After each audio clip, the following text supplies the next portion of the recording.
razı olsun hepinizden. Hiçbir sıkıntımız yok. Gayet güzel teşkilatlanmışsınız. Mutluyuz, huzurluyuz. Sağ olun.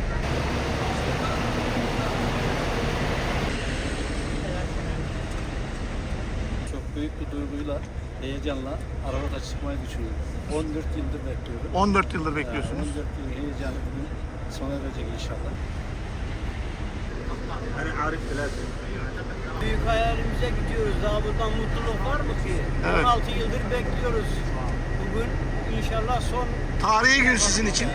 Hayatınızın en önemli günleri. Tarihi hayat günlerimiz.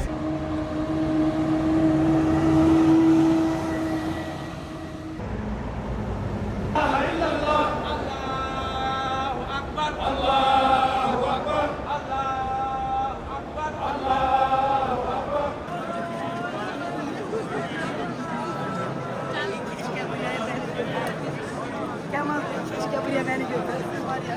محمد عنده